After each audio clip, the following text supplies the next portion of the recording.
की बात है, दो बेटे थे, उनके दो बेटे थे और वो लोग बहुत पाप कर रहे थे, लेकिन कुछ पुण्य ऐसा आया कि वो लोग पंडित जी लोग अपने पुण्य उन करके चले गए। दोनों बेटा रह गए। इतना संपत्ति घोर बना के गए थे कि दोनों बेटा ने बेच खाया। लेकिन एक बेटा उसमें से चित्रगुप्त ने उन दोनों कर्मों की आलोचना करके दूतों से कहा, बड़े भाई कुंडल, कुंडल नाम था, घोर नरक में डालो, और दूसरे छोटे भाई विकुंडल था। तो पूछा गया कि कुंडल के क्यों स्वर्ग हुआ? अब विकुंडल स्वर्ग ले जाओ जहाँ उत्तम भोग है। विकुंडल को स्वर्ग ले गए।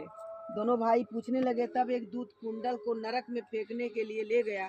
दूसरा दूत बड़ी नम्रता से कहने लगा, हे विकुंडल, चलो, तुम अपने अच्छे कर्मों से स्वर्ग को प्राप्त होकर अनेक प्रकार के भोगों को भोग रहे हो। कहा कि तुम स्वर्ग में जा रहे हो और मैं नरक में, भाई दोनों एक ही पेट से। तब विकुंडल अपने विस्मय के साथ मन में संशय धरकर दूत से कहने लगा, हे यमदूत, मेरे मन में बड़ी शंका उत्पन्न हो गई है। क्या हुई है? मैं तुमसे कुछ पूछता हूँ। हम दोनों भाई एक ही कुल में उत्पन्न हुए, एक जैसे ही कर्म करते रहे, दोनों भाइयों ने कभी कोई शुभ कार्य नहीं किया, फिर एक को नरक और दूसरे को स्वर्ग क्यों? बोल रहे हैं कि यमदूत, तुम बताओ, जवाब दो मेरी बातों को, किस कारण यह प्राप्त हुआ? तब यमदूत कहने लगा, हे विकुंठल, माता पिता, पुत्र पत्नी, भाई बहन, ये सब संबंध जन्म के कारण होते हैं। जन्म कर्म के भोगने के लिए ही प्राप्त होता है। जिस प्रकार एक वृक्ष पर अनेक पक्षियां आगमन होता है, उसी तरह इस संसार में पुत्र, भाई, माता पिता भी संसार संगम होता है। इसमें से जो जैसे कर्म करता है वैसे ही फल भोगता है।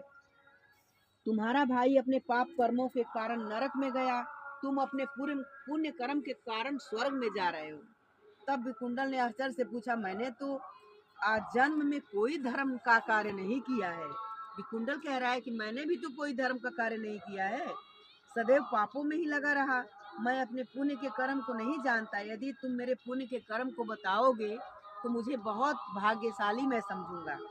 जानते हो, कृपा करके बताइए। तब देवदूत कहने लगा, मैं सब पापियों को भली भांति जानता हूँ, तुम नहीं जानते हो। सुनो, सुमित नामक का ब्राह्मण था, जिसका आश्रम यमुना नदी के किनारे था, यही संगम के किनारे था, दक्षिणोत्तर दिशा में था।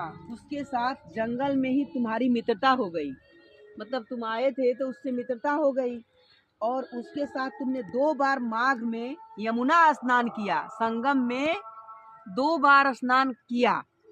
तो बोले हैं कि यही तुम्हारा स्नान किया हुआ, पहली बार स्नान करने से तुम्हारे सब